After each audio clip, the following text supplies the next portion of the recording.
우리 새벽에 찬송가 259장 들으시면서 새벽 예배 하나님께 올려드립니다.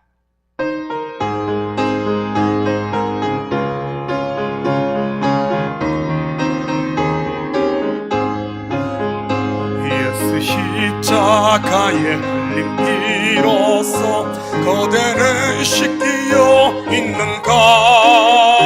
더러운 죄 이게 하는 능력을 그대는 참으지 않은가? 예수의 보혈로 그대는 씻기어 있는가? 마음속에 여러 가지 죄악이 깨끗이 씻기어 있는가? 주 예수와 밤낮으로 늘 함께 그대는 행동을 하는가? 아무 때나 어디서나 그대는 십자가 붙들고 있는가? 예수의 보혈로 그대는 씻기어 있는가? 마음속에 여러 가지 죄악이 깨끗이 씻기어 있는가? 주님 예수 다시 올 때 그대는 영접할 예복이 있는가? 그대 몸은 거룩한 곳 천국에 들어갈 준비가 됐는가? 예수의 보혈로 그대는 씻기어 있는가? 마음속에 여러 가지 죄악이 깨끗이 씻기어 있는가? 모든 죄에 더러워진 예복을 주 앞에 지금 다 벗어서 샘물같이 솟아나는 보혈로 눈보다 더 익게 씻으라. 예수의 보혈로 그대는 씻기어 있는가? 마음속에 여러 가지 죄악이 깨끗이 씻기어 있는가? 아멘. 찬송 260장입니다.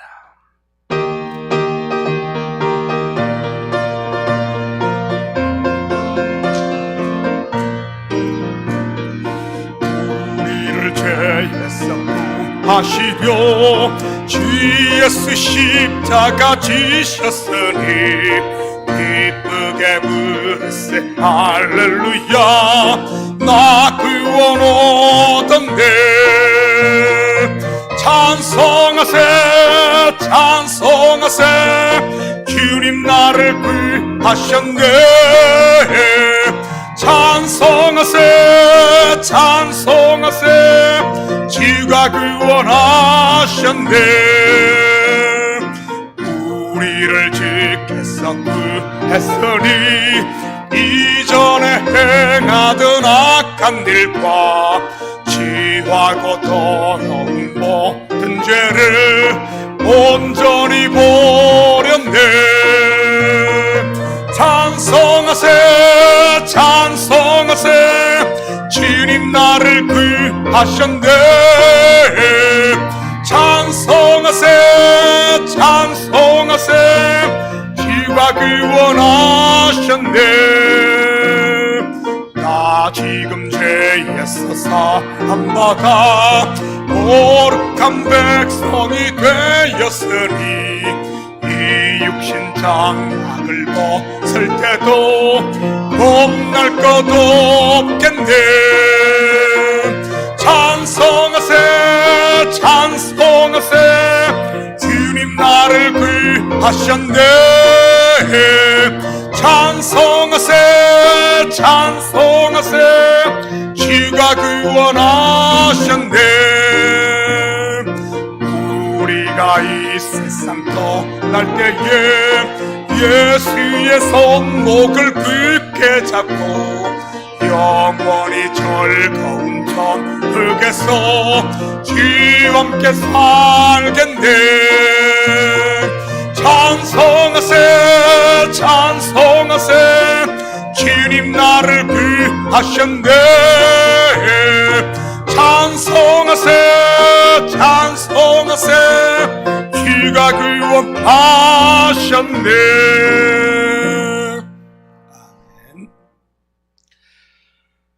자, 우리 새벽에 하나님께서 우리에게 주시는 하나님 말씀은 욥기서 6장 1절에서 14절까지 말씀입니다. 저와 여러분이 한 절씩 나누어서 교독합니다. 욥이 대답하여 이르되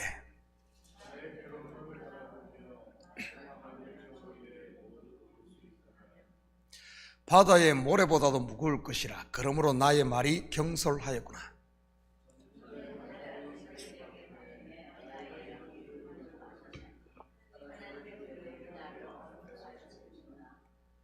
들나귀가 풀이 있으면 어찌 울겠으며 소가 꼴이 있으면 어찌 울겠느냐.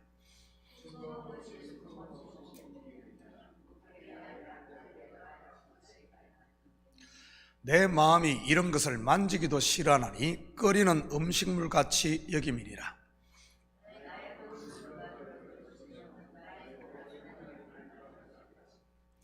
이는 곧 나를 멸시하기를 기뻐하사 하나님이 그의 손을 들어 나를 끊어버리실 것이라.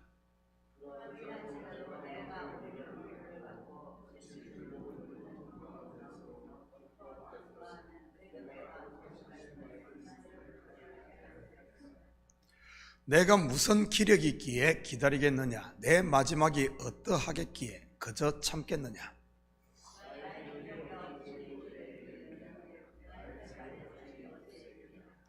나의 도움이 내 속에 없지 아니하냐. 나의 능력이 내게서 쫓겨나지 아니하였느냐.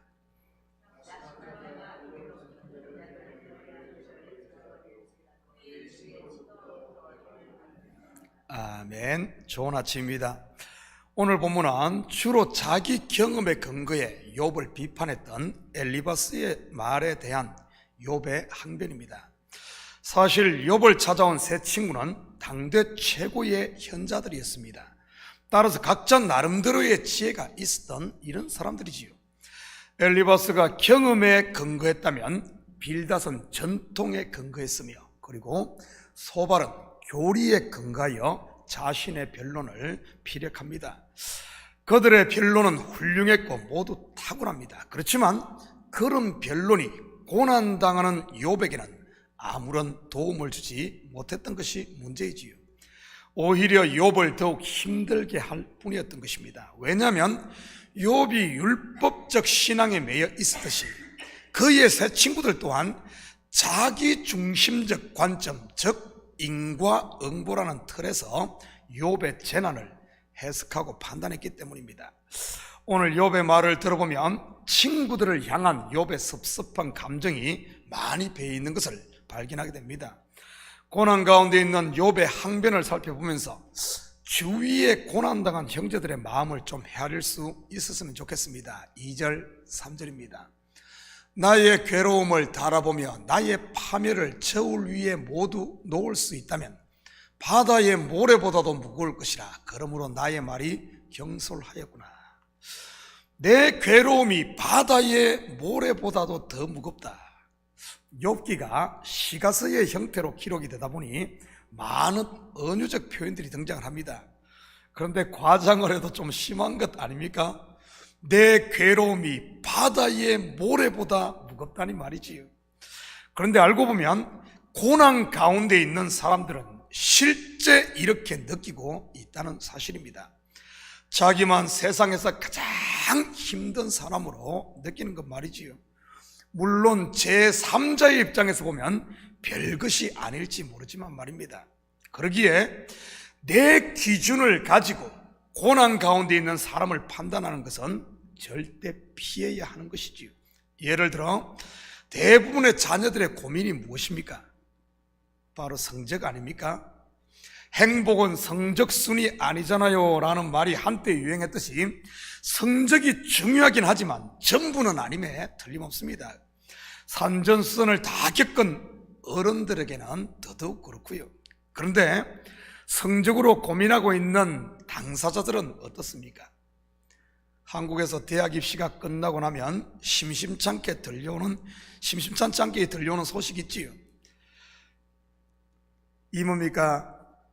성적을 가지고 고민하다가 스스로 생을 마감하는 젊은 이 학생들의 소식 말입니다. 아니면은 선생님에게 꾸중을 들었다고, 때로는 이성과의 이별 때문에 자살하는 젊은이들도 있고요. 제3장의 입장에서 보면 그것 가지고 어떻게 자살할 수가 있나 할지 모르지만 그것을 겪고 있는 당사자들은 어땠을까요? 오늘 욥의 고백과 같지 않았을까요? 자기의 괴로움이 바다 모래보다 무거운 것 말이지요. 그러기에 신앙의 연조가 있으신 권사님들이나 리더의 위치에 있는 분들은 이런 부분에 특히 조심을 하고 신중해야 하는 것입니다. 고난 중에 있는 사람은 죽느냐 사느냐 하는데 너무 쉽게 그런 것을 가지고 그러냐고 하면서 야단을 친다든지, 단순히 자기의 경험을 가지고 이래라 저래라 하는 것들 말이지요. 자칫 이런 것들이 상대를 더욱 힘들게 하고 심하면 죽일 수도 있는 어느 폭력이 될 수 있는 것이니까요. 아무 생각 없이 던진 한마디가 누군가에게는 평생 짊어지고 가야 할 짐이 되기도 하고 지울 수 없는 상처가 될 수도 있음을 꼭 기억하시기 바랍니다.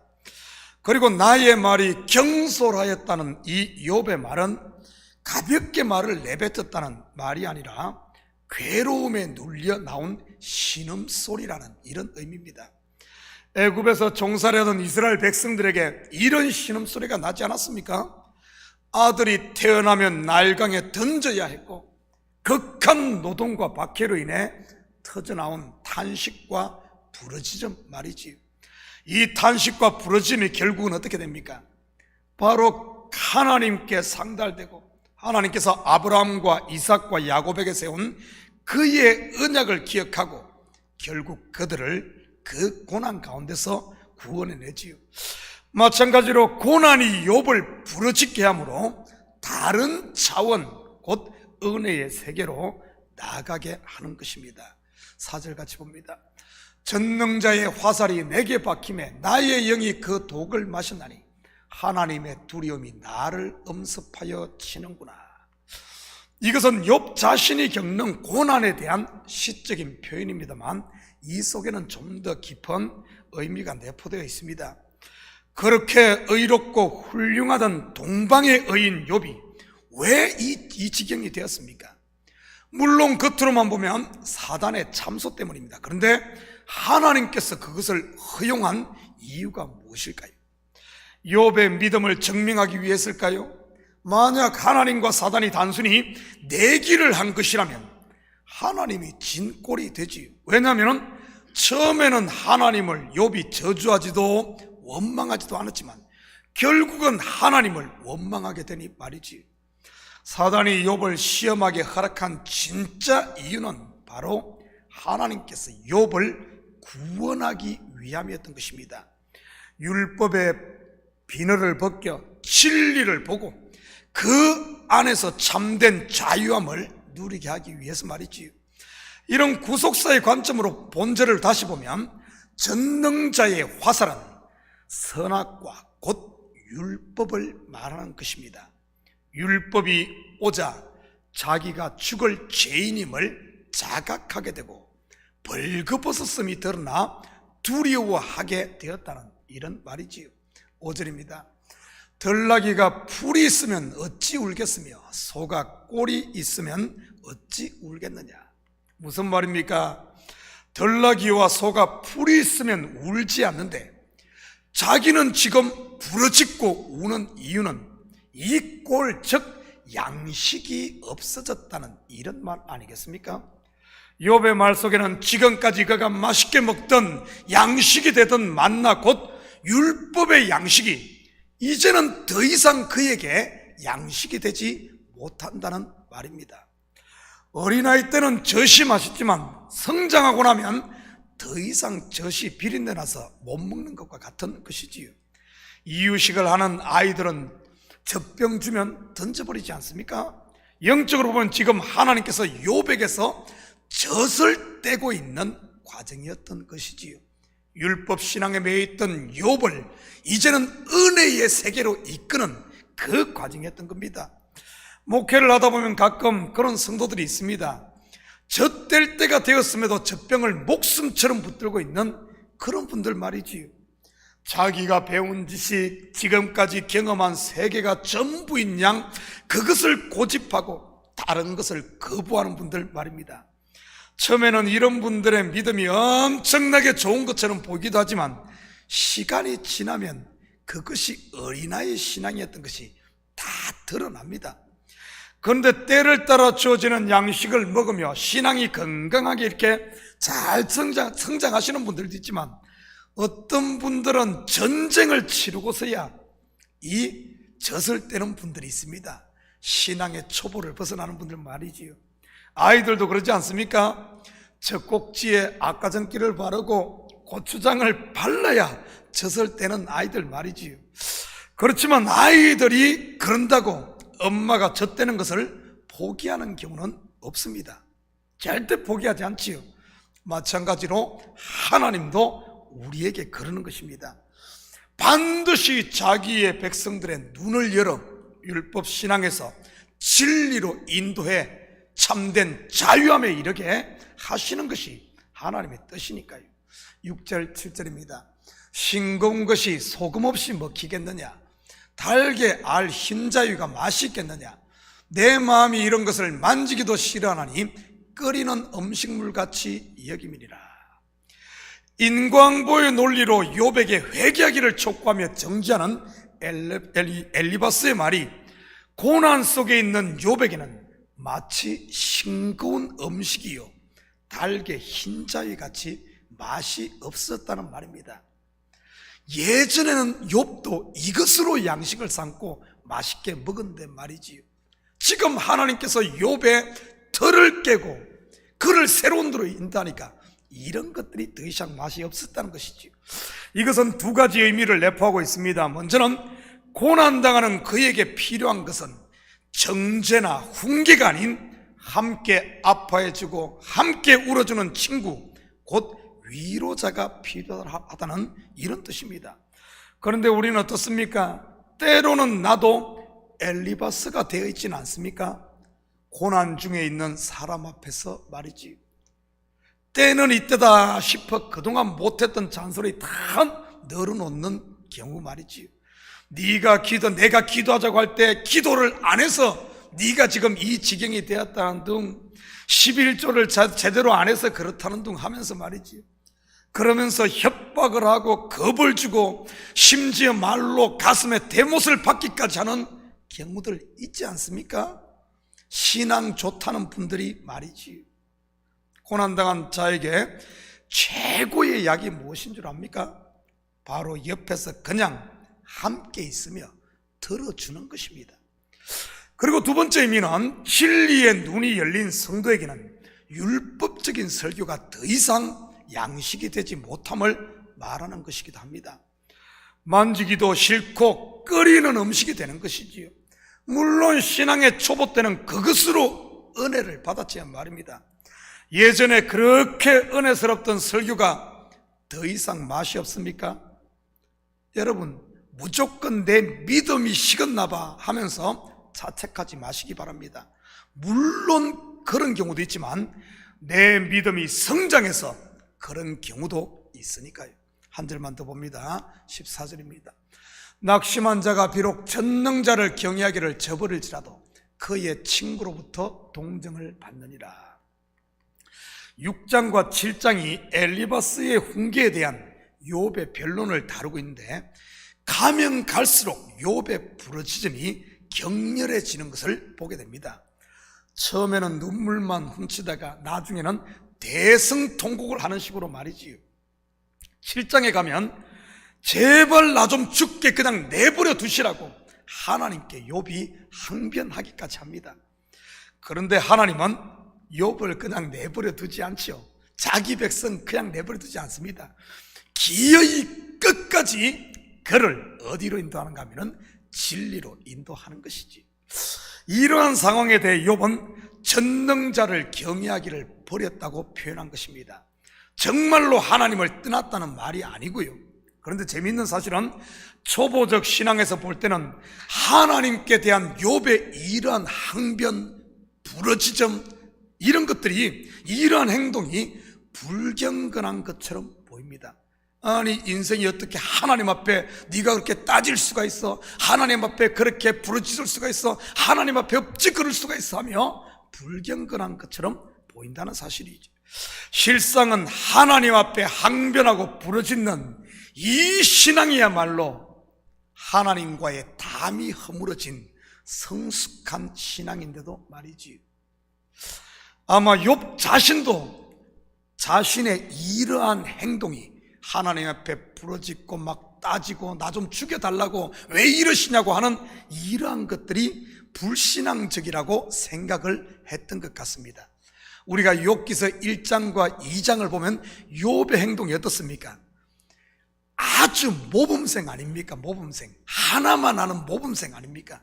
그런데 새로운 세계로 들어가는 이 과정에서 자기의 불경건한 게 아닌가 이렇게 생각을 했던 것이죠. 신앙의 새로운 세계에 발을 들여놓고 있는 욥은 지금 친구들로부터 동정을 받기를 기대했습니다. 그런데 어떻습니까? 동정은커녕 오히려 그의 고통을 가중시키기만 했던 것이지, 그것도 다른 것이 아닌 누가 봐도 맞는 말을 가지고 말입니다. 아무리 좋은 음식도 때에 맞지 않으면 독이 될 수 있고, 아무리 하찮은 음식도 배고픈 사람에게는 약이 될 수 있는 것입니다. 그렇다면 왜 엘리바스의 이런 경험적이고 탁월한 지식의 말이 욥에게는 조금도 도움이 되지 않았던 것일까요? 그것은 바로 고난 가운데 있는 욥의 입장이 아닌 자기의 입장에서 교훈을 했기 때문입니다. 여러분, 혹시 엘리바스의 이러한 모습이 나에게는 없습니까? 누군가 고난당하는 사람이 있으면 제3자의 입장에서 내 경험과 내 아는 지식으로 그를 바꾸려고 하는 이런 것들 말이지요. 정말 고난당하는 사람에게 필요한 게 뭐겠습니까? 그와 함께하고 그의 이야기를 들어주고 그와 마음을 함께하는 것이야말로 그를 진정으로 정말 위로하고 치료하고 살리는 것 아니겠습니까? 우리 예수님이 그러지 않았습니까? 사망 가운데 있는 우리를 향해 야, 거기서 나와. 너 왜 그러고 있니? 너 왜 그 죄짓고 그러고 있니? 그러면서 저 멀리서 오라고 손짓하고 있었습니까? 아닙니다. 하와가 선악과를 따먹자 같이 선악과를 먹고 같이 죽음에 들어간, 스스로 잃어버린 자가 되어 하늘 보좌를 버리고 죄악 가운데 있는 우리 가운데, 더 나아가고 사망 가운데 무덤에까지 내려가서 함께 우리를 업고 나오지 않았습니까? 그런데 우리는 어떻습니까? 고난당한 자가 있으면은 혹시 엘리바스처럼 이렇게 행동은 하지 않냐는 말이지. 나는 우리 성도들이 매일매일 삶 가운데 정말 우리 주에는 언제나 고난당한 이 욥이 있음을 기억하시기 바랍니다. 그래서 오늘날도 내 관점에서만 세상을 보지 말고 서로에게 눈높이를 맞춤으로 우리의 말과 수고가 허공을 치는 이런 엘리바스의 말이 아니라 그 심령에 함께 들어가 심령들을 어루만지고 위로함으로 함께 하나님 안에서 지어져 가는 성전이 되어지는 이런 복된 우리 성도들의 삶이 되기를 주님의 이름으로 축복합니다. 같이 기도하십시다. 사랑의 아버지 하나님, 참으로 감사드립니다. 이 새벽을 깨우시고 언제나 우리 주위에는 때로는 내가 욥과 같이 고난 가운데 있을 수 있습니다. 아버지 하나님, 혹시 주위에 고난당한 자가 있으면 이럴 때 아버지 하나님, 예수님의 아버지 한 본을 따라 우리도 함께 그 자리에 내려가 참으로 함께 있어주고 아버지 하나님 손을 잡고 함께 울어줄 수 있는 이런 진정한 아버지 하나님, 고난당한 자의 친구가 될 수 있도록 주여 도와주시옵소서. 그것이 바로 주님께서 우리에게 보여주신 참된 신앙의 본이 아닙니까?